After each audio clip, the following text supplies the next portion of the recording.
after their arrest. We had known for several years that we had to get out of Germany, that there was no future for us there.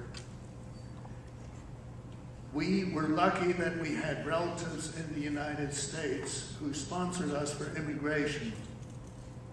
They sponsored us, I believe, in 1936, and it still took a couple of years, 2.5 years, for our number to come up, for our turn.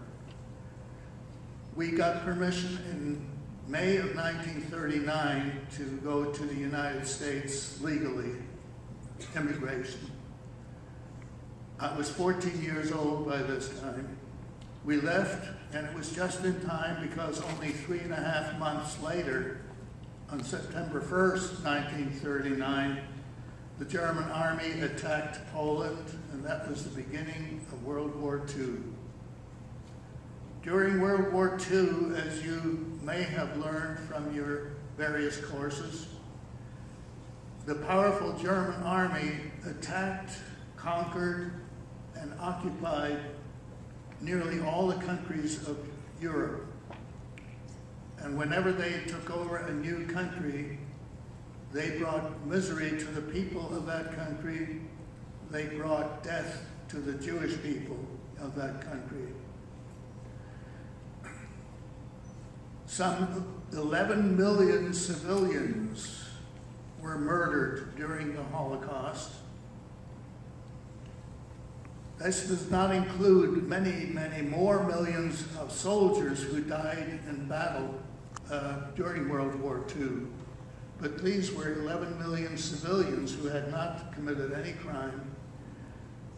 Of those 11 million, some 6 million were killed only because they were Jewish.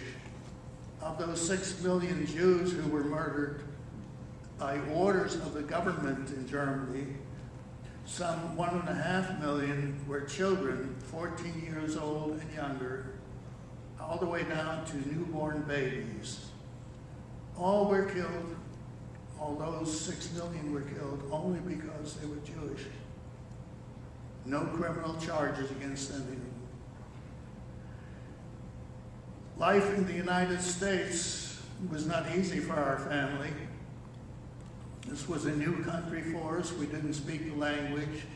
We had to get adjusted. The United States was in a state of depression. There was unemployment, very high unemployment.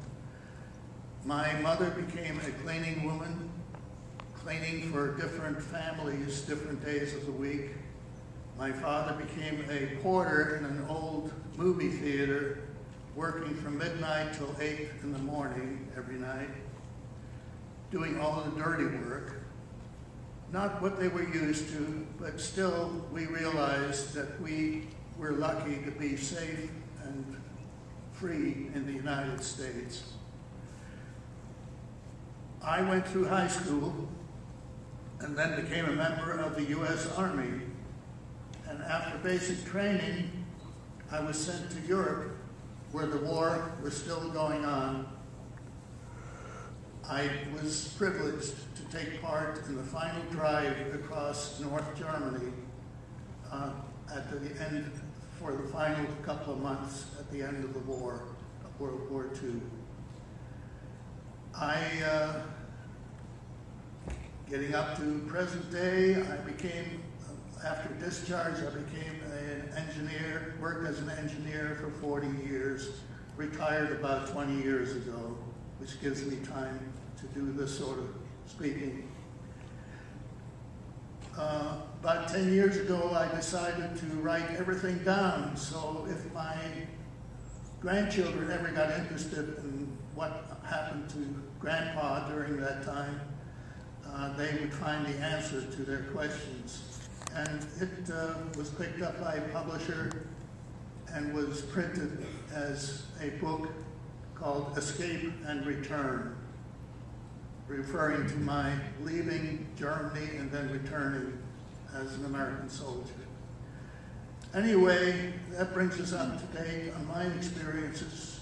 I would now like to call on our second speaker, Mr. Sam Weinred to tell about his experiences in one of the countries that was conquered by the Nazi government, by the Nazi army. Mr. Sam Weinred.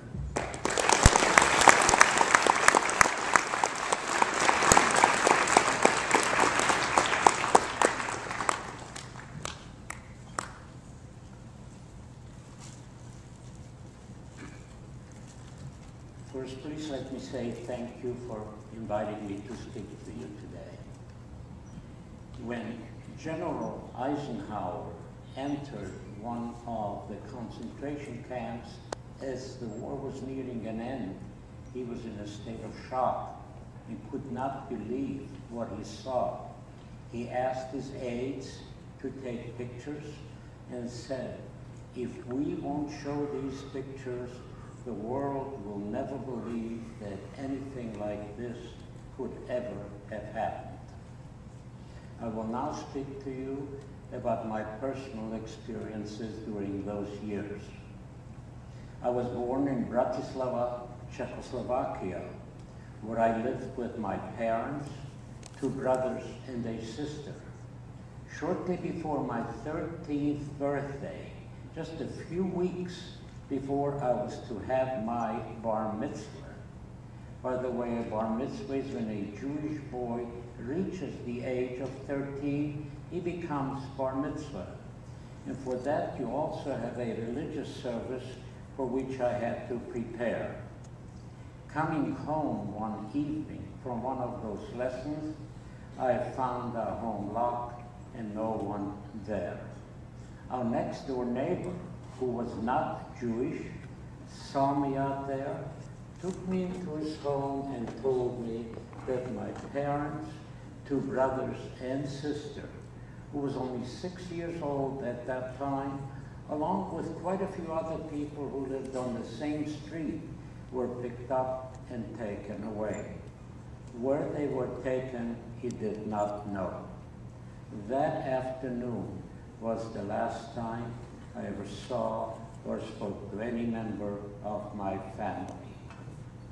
This neighbor told me that he will help me and asked me if I would mind going to another country.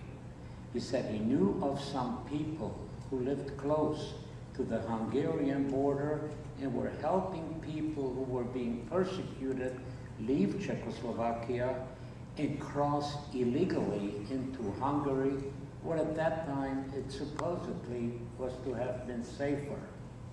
He got in touch with those people, and he was told that he should bring me to that town immediately and that they will help me.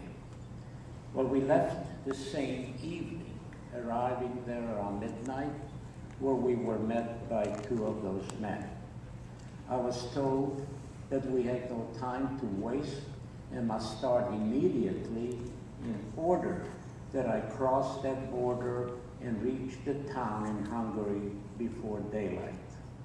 One of the men and I started walking toward that border.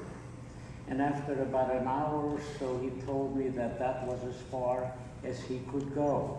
He gave me the directions, instructions, how to avoid those border guards, and what to do and how to locate the person I was to see once I reached the town in Hungary.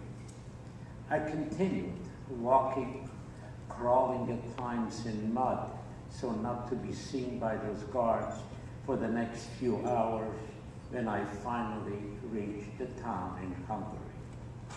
I located the person that I was to see there, and he seemed to know all about me already. He told me that the people in Czechoslovakia got in touch with him the evening before and that he was expecting me.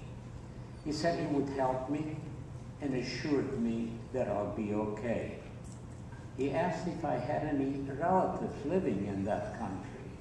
I told him that I had grandparents living there in a small town and also an uncle who lived in Budapest, the capital of Hungary. He said to go to the town where my grandparents lived would be much too risky, and if I am caught there, not only I, but they too would be arrested